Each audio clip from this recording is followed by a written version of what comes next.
welcome here Andrew Waugh, founding director of Waugh Thistleton Architects. So please welcome Andrew. Andrew, please join me here. Sorry, I was just... I saw it's okay. But, you know, Andrew was ready here already at 12:30. Yeah, So, I've been here for a while. Yeah.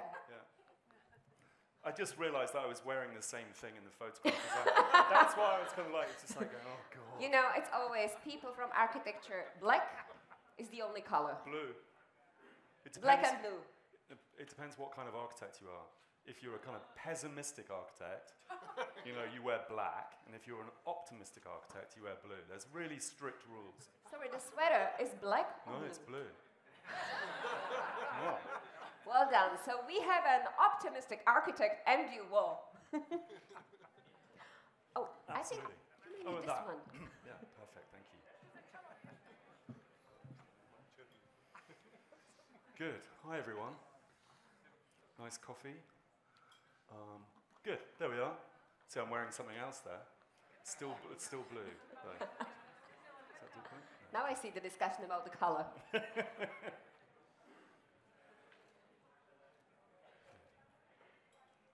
Maybe I can wait. You know, two they more minutes. saw he's there already. Oh, I know. He's actually waiting for you.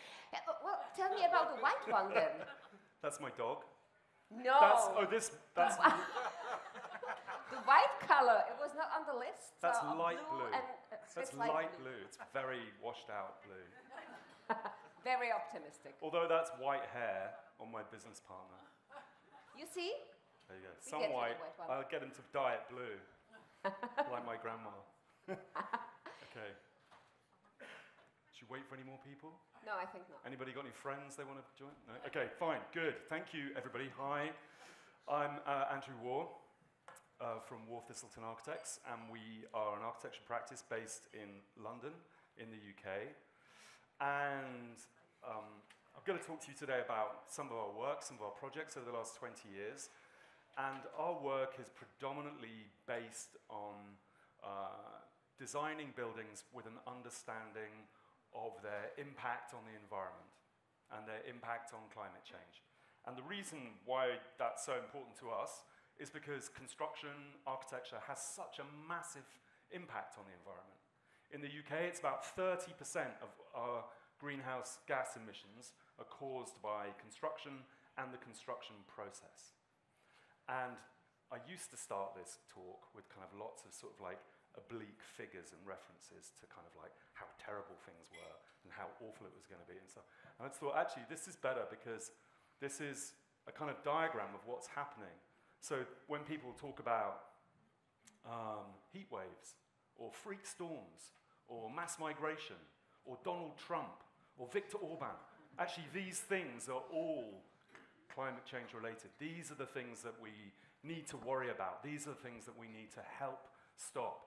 And I think it's beholden on all of us to do what we can within our professional environment to do that. And so at Waugh Thistleton, this is something that we take incredibly seriously. And we don't take that seriously as a kind of side hustle. So that's probably, I need to translate that, as a sort of extra activity or something that we layer on top of what we do already. We think of ourselves as a purpose-driven practice. We think of ourselves as a purpose-driven architecture practice in the sense that we have a sense of purpose, we have an ethos. In fact, every year we have an ethos day in the office where we stop our work, well, it's actually work, isn't it? Anyway, we stop what we're doing and we just talk about what we want to do, what we want to achieve, who we think we should be, and what we think is the importance of architecture in this kind of like, in this environment. And we, you know, and sometimes that means we go on climate marches or we protest as a practice, you know, and when I was at college, sustainability was something that people did when they weren't very good at design. You know, it's something they did like on the edge.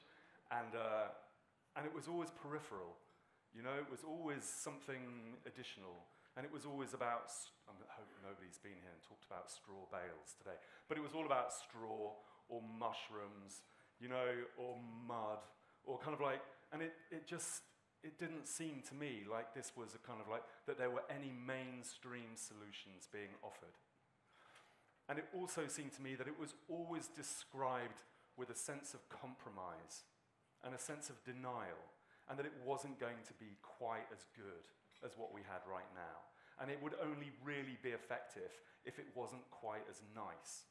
You know, if it was a bit more expensive and a bit colder or a bit hotter or a bit, you know, and so that notion of compromise and sustainability, I think, have been too closely linked for too long. And so we talk a lot about actually how this future, you know, a climate-friendly future, will be a better future, and has the potential to be. And you know, these conversations started for all of us in construction in the 1970s, and we looked at our buildings, and this is for a 10-story building over a 60-year lifespan, an apartment building, and in the 70s, about 20% of the carbon burden was from construction. You know, and then there was some rebuilding, some refitting, some transportation. But actually, operational carbon was about 60% of that. So, I might have got that math wrong. But, but it was a massive amount of that. So, we got quite good at that. And we have insulation, and we have double glazing, and we have other really useful things that have driven that operational carbon right down.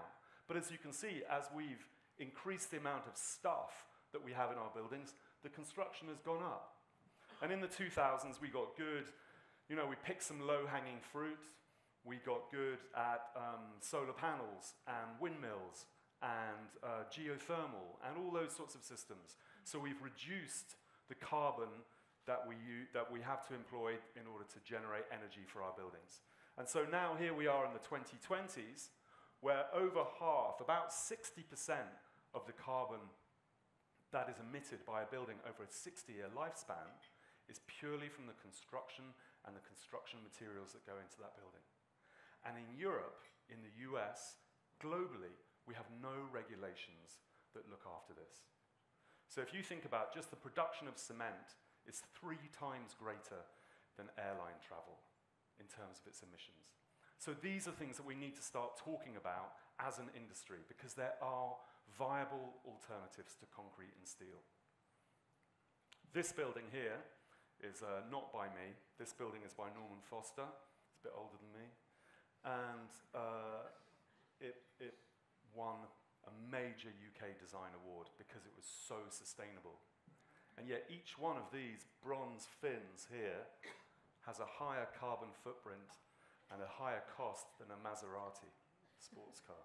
In fact, they spent £100 million to take themselves over building regulations, over and above building regulations.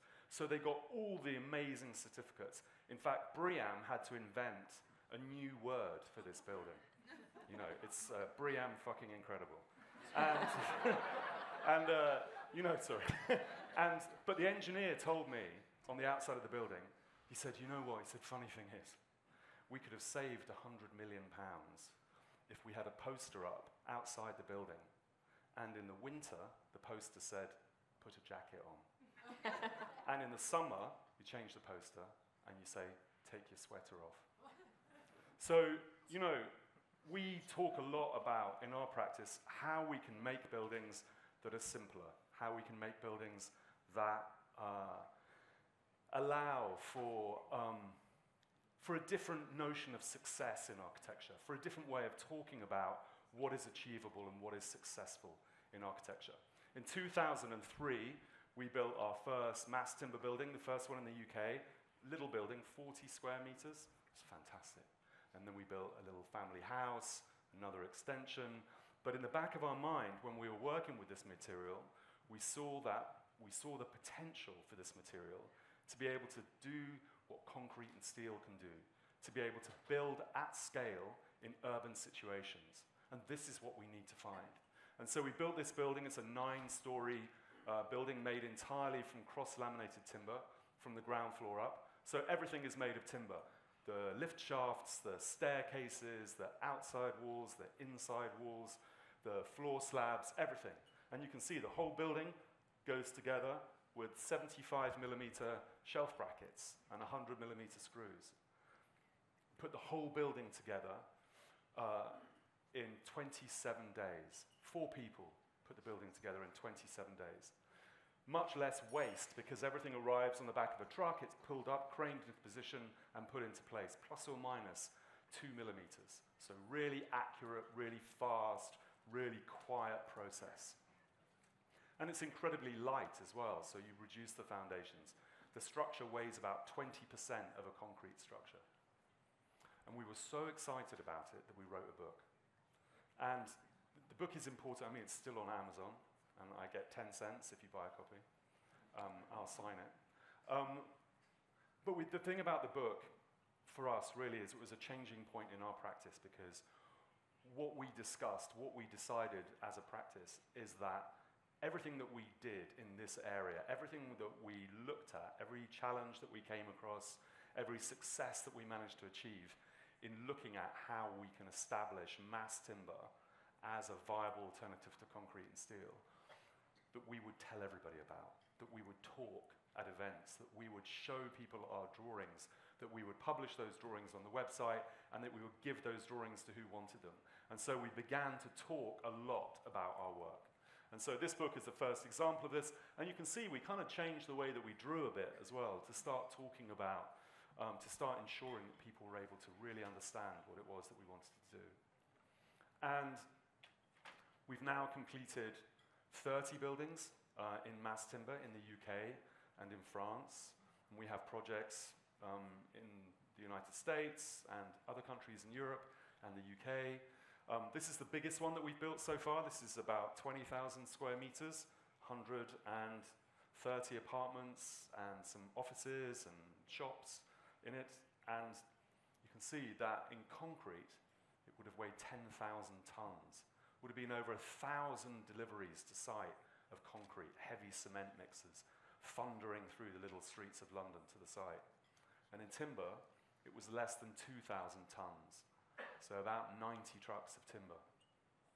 And they built the entire structure in 5 months. In fact, you can see how fast the building was, because by the time the train's gone past, the building's done. And so we're really excited at this point. This is 2017. We're incredibly excited about the opportunities of this material, about thinking and talking and building like this. And so we realized that other people in the UK were doing the same thing. And so we phoned them up. And we called all these other architects up. We called the developers up, the contractors up who were building these buildings. And generally, they just put the phone down. But after a while of talking to them, we actually began to assemble a collection of drawings and of photographs of all the CLT buildings that were being built in the UK. And the US Department of Agriculture paid us to do a research project to put them into a book. And this is available free online at thinkwood.com or on our website.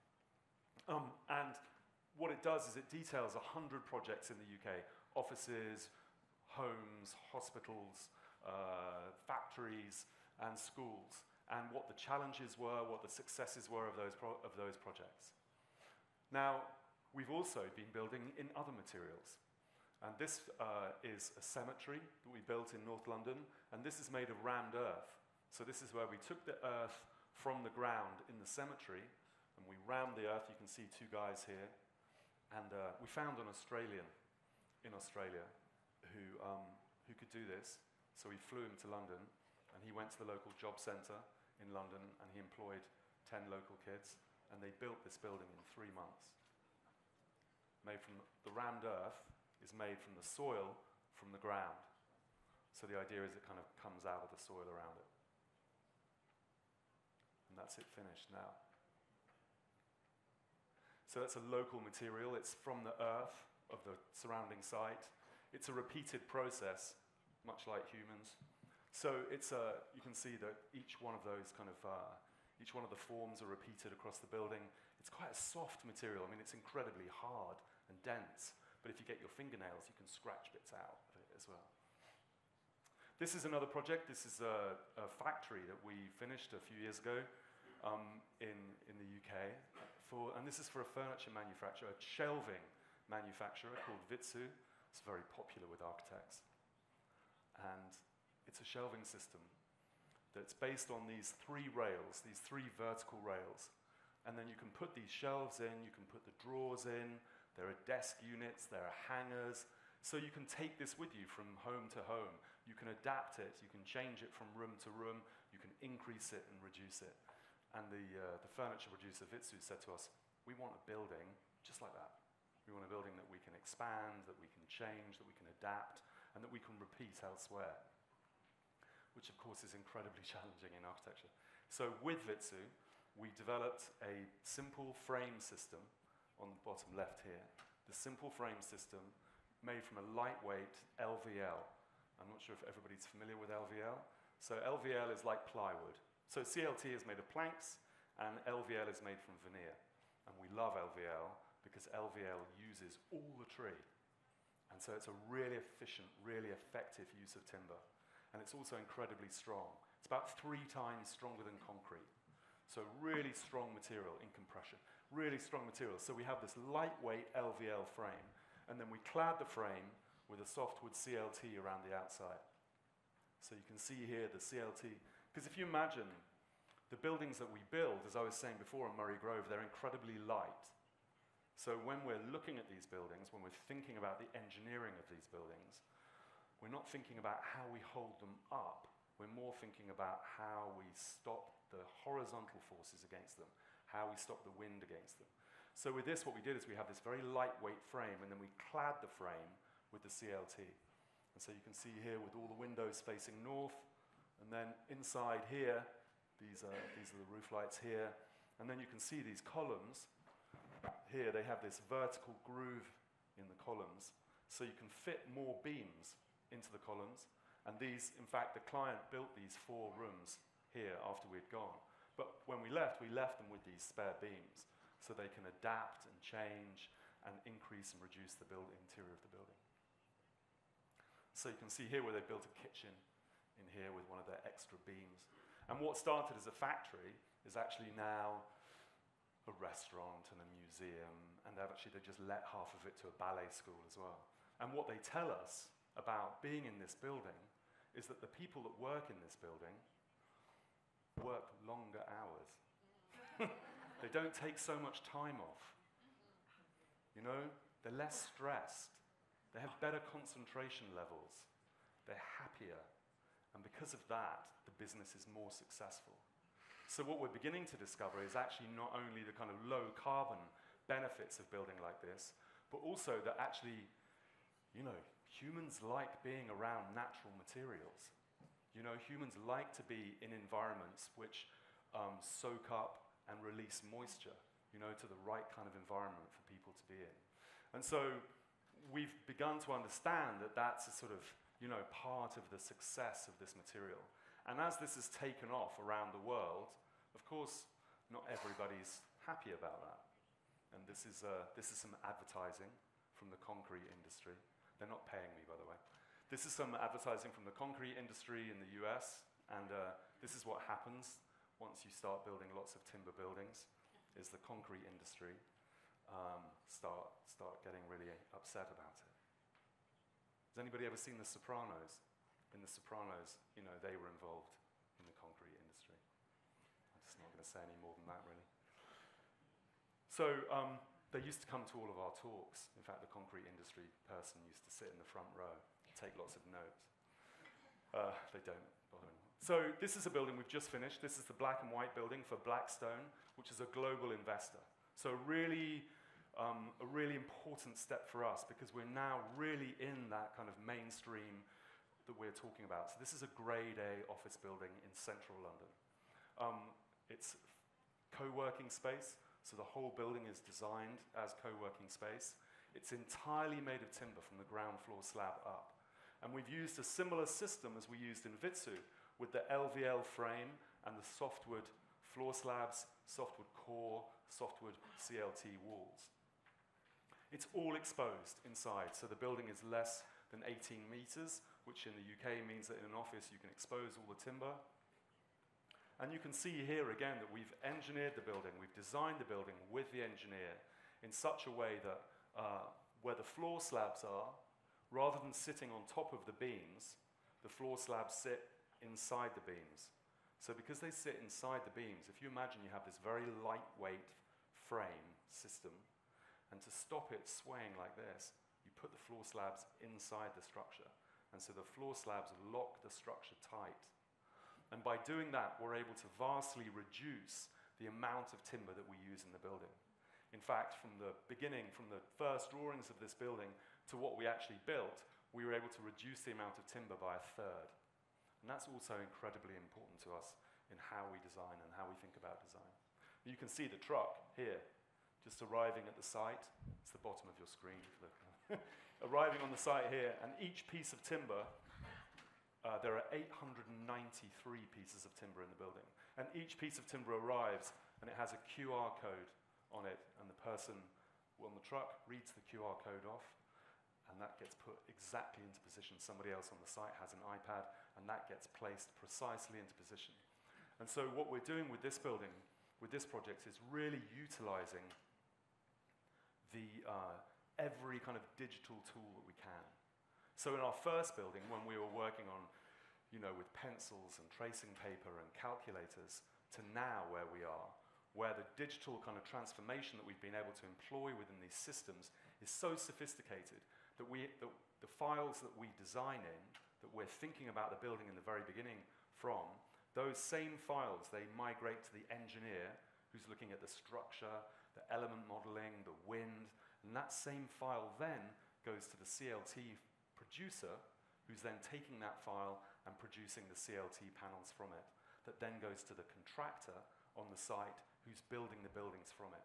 So the 13,700 screws in the building and the 893 pieces of timber in the building were all completely catalogued. And when the building is finished and when the contractor leaves, the contractor passes that file to the client. And the client that owns the building owns the file and every piece of information about that building. And so we know with this building that it's 95% of the products that are used in the building can be reused or recycled, which is really important to us, the idea that actually these buildings that we're building think about longevity. They think about the adaptability of these spaces. They think about the reuse and the recycling of the materials that are involved. And part of that is the glazing in the building. Oops. Part of that is the glazing in the building. You can see, yeah, there. So you can see in the building that we use completely clear glass. Because if you use clear glass, then you can recycle the glass. As soon as you put those kind of green or blue coatings on the glass, then you can't recycle it any longer. And so all those massive office buildings that we see all over Europe and the US, all of those, that's all landfill. All the silicon jointing that puts those buildings together is all landfill. And so what we look to do at WT is to employ as much clear glass as possible, and also by having completely clear glass, then you really, I think, get a very different atmosphere inside a building. You have a much closer understanding of the of the day, of the temperature, of the time of year, of the time of day. And so that kind of understanding of our environment enables kind of healthy and kind of mindful well-being. So we call it, shall I go back a bit? Yeah, so it's incredibly, also we count all our carbon ourselves in the practice. So we have a coder in the office who writes all the kind of code for assessing all of the carbon in the practice.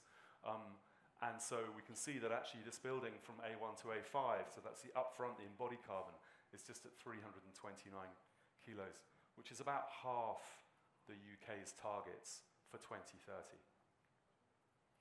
We have opening windows everywhere. We have staircases that encourage people to run up and down them.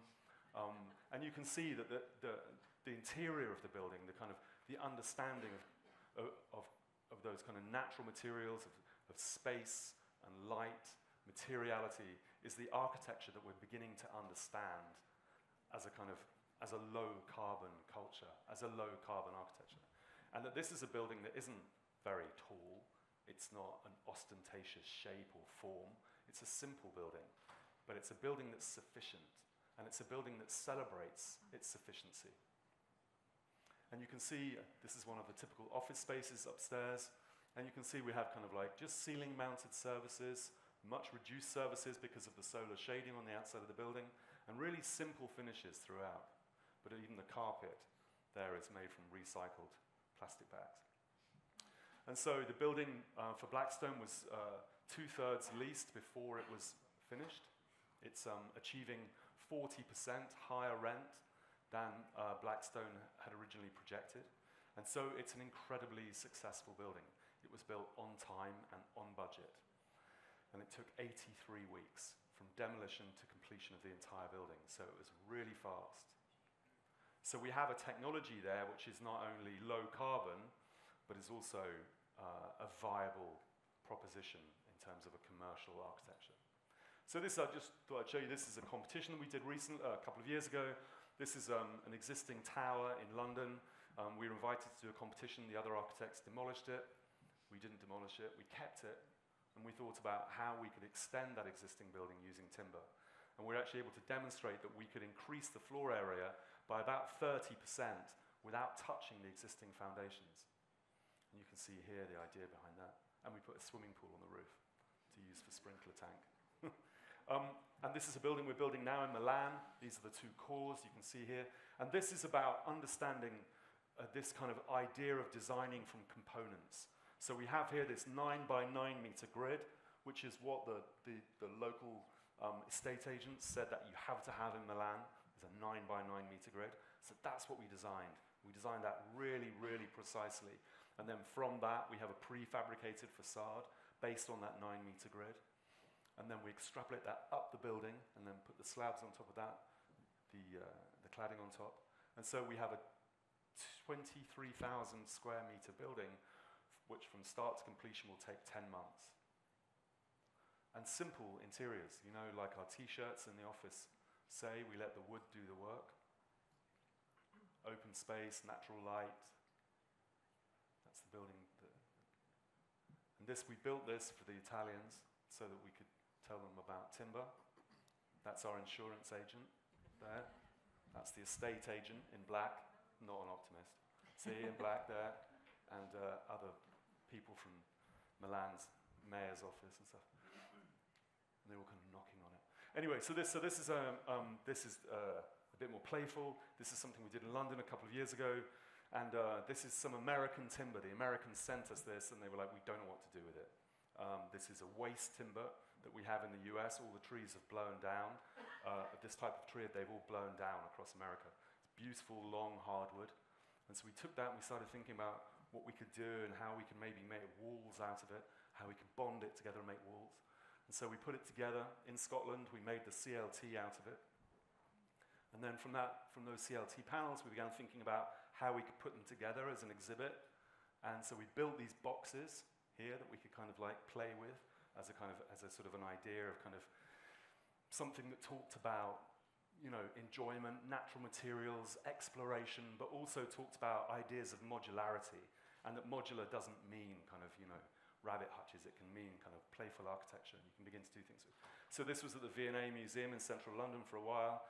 People took their children here and then ran away. And so this is all kind of was up in London, here, and then it went to Milan, and then it went to Madrid, and then it went to Glasgow, and then it came back to London.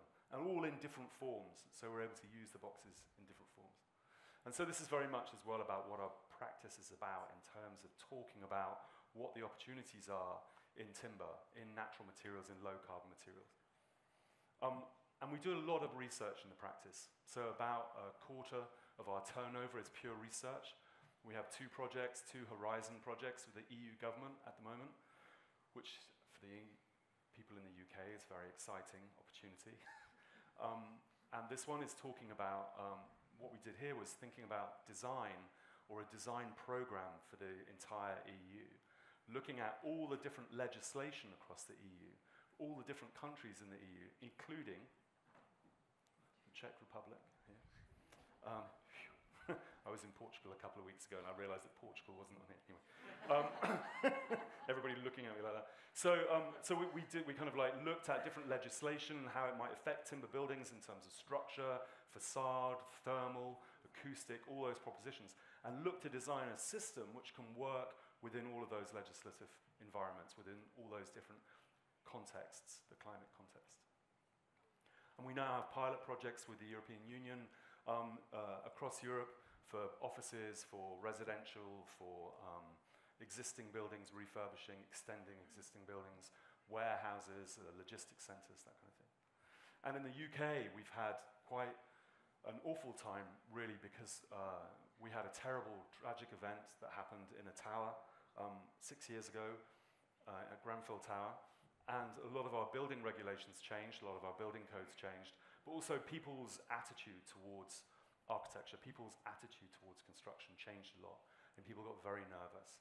And I think rightly so, you know? And so we started this research project with the UK government 3 years ago, which was to design a system for safe construction in timber. And so what we've done is working with fire engineers, with the fire brigade, with different technical advisors, we've come up with a system, a pre-warranted, a pre-insured system, so that anybody in the UK can build to 6 stories and soon to 10 stories in residential. And if they use these details, they can have any plan and any facade. But if they use these details, then they will know that they will get all the code approvals that they need. And so what we've done is to ensure that each one of the products that are involved in all of these details, that each one of those products is available from at least 3 different manufacturers. And we're now doing the same project in the Netherlands, and we're doing the same project in Italy as well.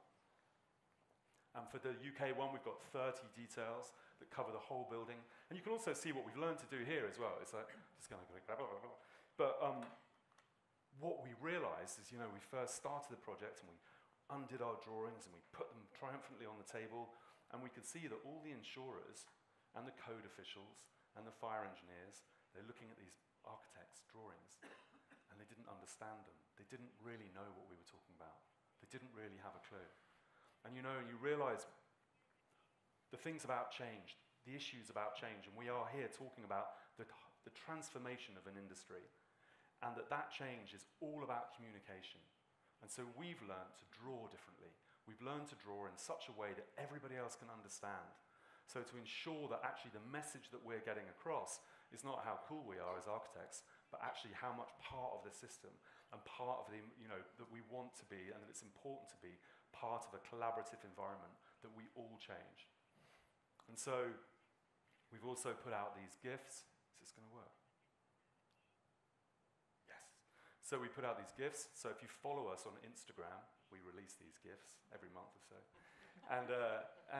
So what we did is to work with builders to talk about how you can build these details, how to make sure you don't have to bend your arm in 3 places to fix something, but actually how we can assemble all these details. So this is something that's really about communication for us. And so we put together this series of checklists and 3 different guides, and these guides are all available for free to download on the internet. And then, you know, to establish again the reason why we're doing this. And so this is best practice on the left-hand side, and this is what can be achieved with timber on the right-hand side. And this is the number of tree seeds that it takes to grow the trees that would build one of those buildings. Thank you.